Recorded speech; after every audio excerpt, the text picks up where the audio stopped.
आजचा कापूस बाजारभावामध्ये जिल्हा आणि बाजार समितीनुसार फरक आहे. उदाहरणार्थ, जालन्यामध्ये आज कापसाचा सरासरी भाव 6,800 प्रति क्विंटल आहे, तर अमरावतीमध्ये 7,787 प्रति क्विंटल आहे. महाराष्ट्रात आणि इतर राज्यांमध्ये कापसाचे भाव विविध बाजार समित्यांमध्ये वेगवेगळे आहेत. अशा रोज अपडेटसाठी चॅनलला सबस्क्राईब करा आणि व्हिडिओ पूर्ण बघा, जेणेकरून रोज तुम्हाला नवी अपडेट मिळेल. अतिवृष्टीचा फटका, शेतकऱ्यांना काळवंड्याला कापूस आणि सरकारचा हमीभाव कागदावरच. अतिवृष्टी आणि महापुराच्या तडाख्याने मराठवाड्यातील कापूस उत्पादक शेतकऱ्यांची दिवाळी अंधारात गेली आहे. आष्टी तालुक्यात शासकीय खरेदी केंद्राची कमतरता आणि तातडीच्या पैशाच्या गरजेमुळे शेतकऱ्यांना पहिल्यांदाच वेचणीचा कापूस खाजगी व्यापाऱ्यांना मागेल त्या दरात विकावा लागत आहे. सरकारने 6,500 रुपयाचा हमीभाव जाहीर केला असला तरीही प्रत्यक्षात बाजारात तो भाव मिळत नाही. काळवंडलेला कापूस, घटलेले उत्पादन आणि वाढता खर्च या सर्वांनी शेतकऱ्यांवर आर्थिक संकट कोसळले आहे. आता बाधित क्षेत्र 3 हेक्टर मानून मदत. राज्य सरकारच्या निर्णयाने पूरग्रस्त शेतकऱ्यांना होणार लाभ. आता पूरग्रस्तांना मदत ही 2 हेक्टरऐवजी 3 हेक्टरच्या शेतजमिनीसाठी देण्याचा निर्णय राज्य सरकारने जाहीर केला होता. त्यानुसार वाढीव 1 हेक्टरच्या मदतीपोटी 648 कोटी रुपये वितरण करण्यात आले आहेत.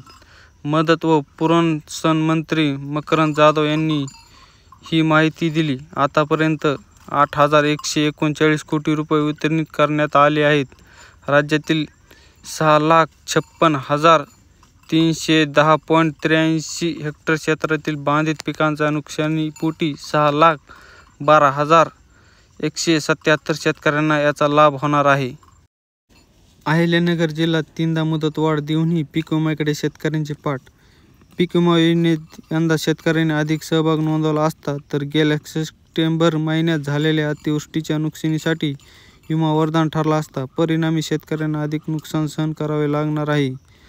राज्य सरकारने यंदापासून 1 रुपयात पीक विमा योजना बंद करून सुधारित पंतप्रधान पीक विमा योजना लागू केल्यानंतर या योजनेला शेतकऱ्यांकडून अत्यल्प प्रतिसाद मिळाला.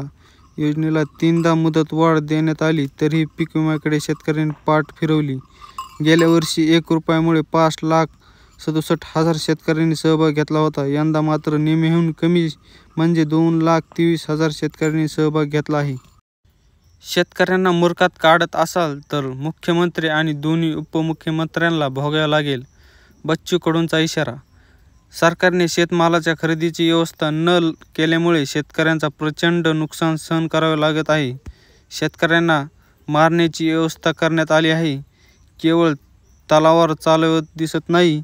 सरकारने 30,000 कोटीचं पॅकेज जाहीर करून बनवाबनवी चालवली आहे.